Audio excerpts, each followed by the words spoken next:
better? So we're going to jump on to recap the prelims. It was a crazy prelims.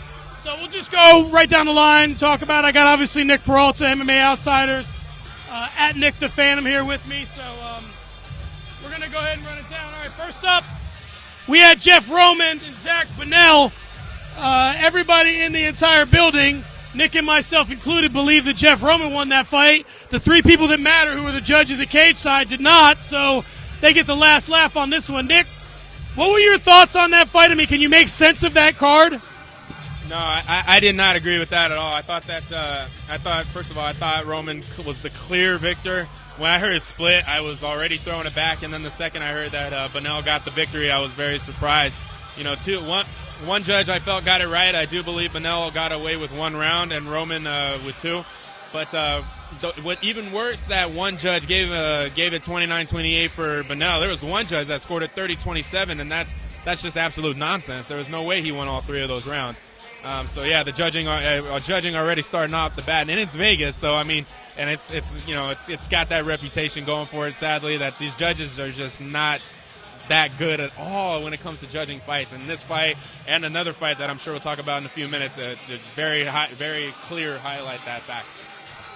Well, here's the funny thing about Vegas. You can make a case that they are not the best at judging fights in sense of why, but they get plenty of practice. So that leads you to believe maybe they're dirty. Who knows? But they just go so off the board sometimes with these fights.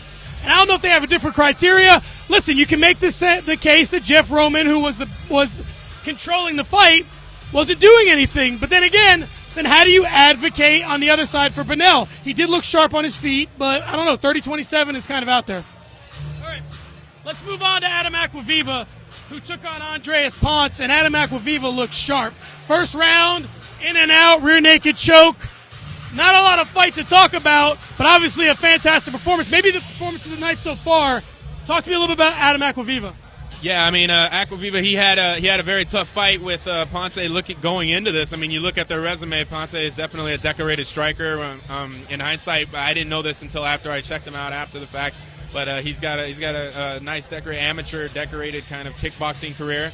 Muay Thai rather, and that of course it showed. I mean, Ponce threw some very unorthodox kicks, like a crescent kick, a few up kicks, a couple side kicks. It seemed like he was pressed to fight a very tough fight with a great striker. But the second he tied up with him, took full advantage, worked his way to the back, and then sunk in that rear naked choke, and it was just picture perfect. Once he was able to transition over to the back, sunk the hooks. A great performance overall. And the cool thing about the World Series of Fighting, if you're a fighter, is that there's typically a top five for each division, but, you start making some noise, you start looking good, you can be fighting. A perfect example is a guy like Lewis Taylor. He just choked out the number 2 ranked guy in Corey DeVell in the middleweight rankings. He could be, quick. So, I mean, Lewis Taylor now, I don't know if he's going to assume the second ranking, but he certainly could crack the top 5. So you look good, and you can make some moves very quickly. Speaking of that, let's talk about Steve Cazzola. He fought Matt Church this evening, and I'll spare the fans out there a struggled Church pun, but Cazzola looked pretty sharp. Obviously, it's between him and Acquaviva for the performance of the night. Cazzola came in and just, the right hand was sharp, and he just started cracking this kid and then put him away. Talk to me about Steve Cazzola. I mean, he looked fantastic in there. That right hand just found its marker 90% of the time. I think the only time he missed it was when he blitzed on him to try and finish the fight. I mean, he dropped him early, and then of course he just showed utter complete dominance when it came to the striking department. He knew that was his world. And there was absolutely nothing Church could do about it. He finished that fight quick. His hands look great. I cannot wait to see him fight again. And the fight was at a catch weight, so it was at 160 pounds, so I'm guessing Cazzola's probably a natural 55er. But, I mean, this kid is walking into one of the most loaded divisions. You want to talk about cracking the top 5. 7 wins, all 7 are by finish, but that's the division you're just not going to just walk into and crack. So, I mean, if you're the World Series of Fighting, do you run him back out there? What's next for a guy like Steve Cazzola? Well, I mean, you're talking about a division where they made an 8-man one-night tournament. There's a lot of stacked names in that division. There's a lot of time for that guy to grow, unlike other certain divisions where if you are Lewis Taylor, you come in and you just look devastating right off the bat against a legitimate guy. They're going to put you in that name. They're going to say maybe this guy's next for the title already. Lightweight, it's not so easy, but at the same time, that could be a blessing in disguise for you. This guy has time to build his name, build his brand, fight some big names, get some big wins, and for the World Series of Fighting, that benefits everyone involved. If this guy can indeed go to lightweight and look as impressive as he does tonight, that's a future star in the making right there. Absolutely. In a fight, when we talk about the optics of a fight, you take two guys and look at them, you think they'd have a good fight. You look on paper, you think they'd have a good fight. Clint Williams and Rex Harris, the optics pre-fight were a lot better than the optics during the fight. Obviously, Williams looked to be controlling the octagon, again, much like the Roman fight. And Harris's striking wasn't even as good as Bunnell's, but yet we find in the end, Harris gets the unanimous decision victory. So, and a 30-27. So, talk to me about that fight. It was a little flat, but take the decision out of it for a second. Just talk to me about the fight, and then we'll get to the decision. I think,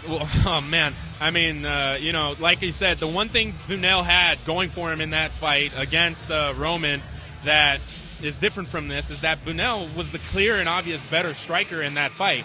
It's just that we thought Roman won because he was able to utilize his grappling and his wrestling a lot more effectively across 15 minutes than Bunnell was.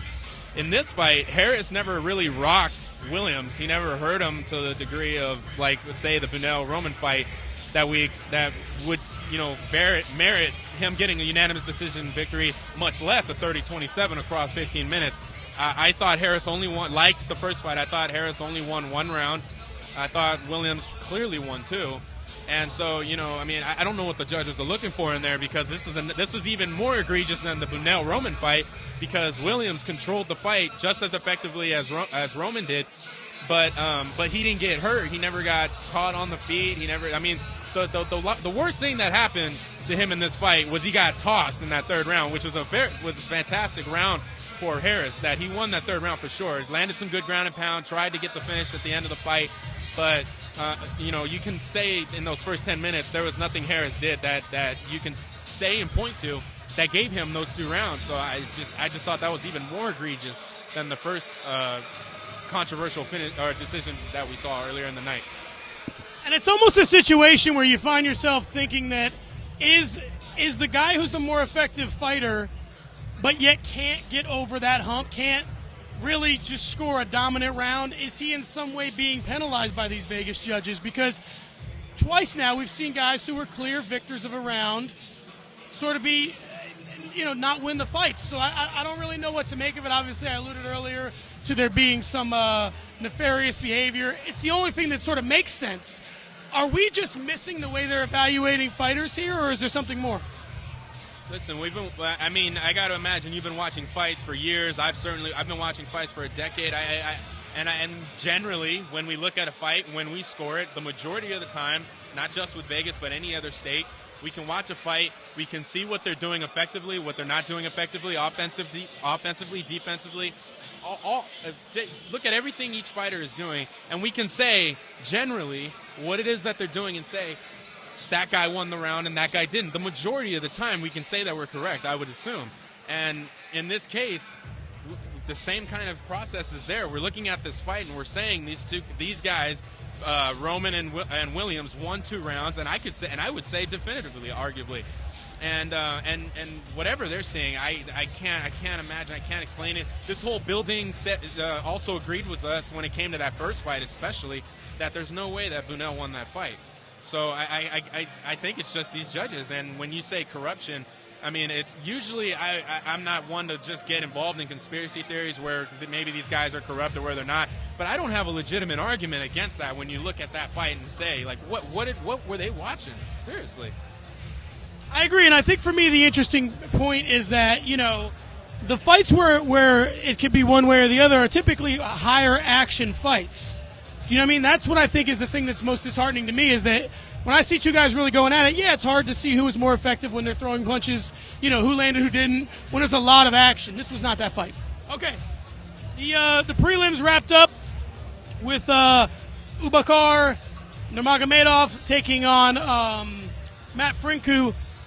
this was Nurmagomedov's fight throughout. Franku looked to be somewhat game on his feet, but what surprised me, and I wrote this, was that, Nurmagomedov looked better on his feet than we'd seen him. So he's fighting a guy who's looking to have this fight be on his feet, and he's hanging with him and almost sort of pulled him into a fight that ultimately would be his demise. So he got Franku comfortable with the fact that the fight may be happening on the feet because of how effective Nurmagomedov was. The next thing you know, Franku's on his ass, and it's the fight that we all thought it was going to be. So do you think this means that Franku underestimated Nurmagomedov on his feet, or do you think that Nurmagomedov is starting to evolve as a striker? Well, his striking looked great in there. He was flat on his feet, and a lot of people look at that and they say you need to be able to move more, you need to have effective footwork, you need to be able to be sharp enough to where if something's coming your way, you want to be ready to get out of the way, or you want to be able to counter it. He was flat-footed for the purpose of being able to counter. He had that right hand cocked, that jab was steady, the head. He had great head movement when it came to getting out of the way of hooks that Franku would lead in with. He was able to get out of the way of those and move effectively out of the way. And his defensively sound style of striking in this fight was really well done, I thought. And then what was even better about it is his level changes along with this fight were fantastic. I thought that that he would just be looking for the takedown throughout the majority of this fight, similarly to Khabib, his young brother. And I thought that if he was going to struggle in the striking, he'd be able to muscle in there, clinch with him, get out of any dangerous positions that way. He was never even put in those because of his striking. Because his striking allowed him to not get in any trouble whatsoever. And he added to that with his grappling by being able to level change so effectively. He got, I think, every takedown that he went for. And sure enough, he takes it to the mat. And him being the master grappler that he is, able to, transition well, get the back, get the mount, and then just finish the fight effectively. And, I think at the end, Franku was trying to get out of it, but he ate so many shots that the ref felt the need to stop the fight. An interesting thing that I put in my notes was that it seemed like Nurmagomedov controlled level, pace, and distance. And when you can control we knew he was going to control the level.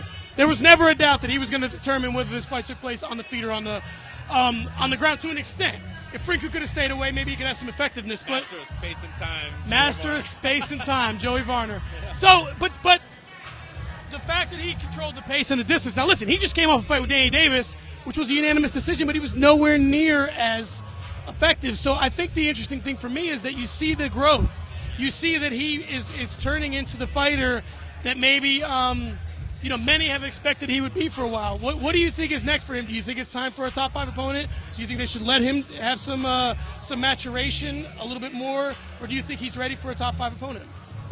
Well, welterweight already has some fun names, some fun fights in there for him, and he already himself is a name just by affiliation with his brother Khabib, who's a very successful lightweight in the UFC. And if we're going by this performance, I would like to see him fight a high-level guy because, the leap and improvement was there. You could see it. It was visible, and so I think that specifically for him, a fight with whoever, with maybe Jake Shields, who, I don't know what's going to happen with his contract here. Obviously, that was the reason that he is not in the co-main event of the evening tonight. But him facing a guy like that would be a fantastic test. Certainly, he's a tall welterweight, and we saw he seems to have the entire package now. So I brought up the welterweight roster real quick just to kind of see what we're looking at. So we got obviously Fitch. He's fought Davis. They signed Colton Smith. Yeah. So they got Colton Smith, but they got John Howard. They got Yushin Okami. I think Yushin Okami. We got to figure out where Yushin Okami is at in his career. That line, I think. Maybe he is. Maybe Yushin Okami is now the top 5 gatekeeper. Would you like to see Nurmagomedov against Yushin Okami, or would you like him more against a Colton Smith? I would. First of all, who doesn't know who Okami is after all these years? And Nurmagomedov, again, he has that name by association. And if you look at this fight tonight, he's really going to start building out his own brand, I'm sure, if he can continue looking like that in future fights. And if he can do that against Yushin Okami, that's that breakthrough performance. Here's what I like about a Yushin Okami fight is that if you put him in against Yushin Okami next, you put him against Colton Smith, I'm not crazy about that, I'm with you. You put him against Yushin Okami next and he loses, then you could just say, well, we put him against Okami too early. So then that doesn't really stunt his maturation as a fighter as much as if you put him against Colton Smith and he loses because, there's all sort of confidence things that come with that. I say bump him up to Yushin Okami and let's see what he's got. I like it.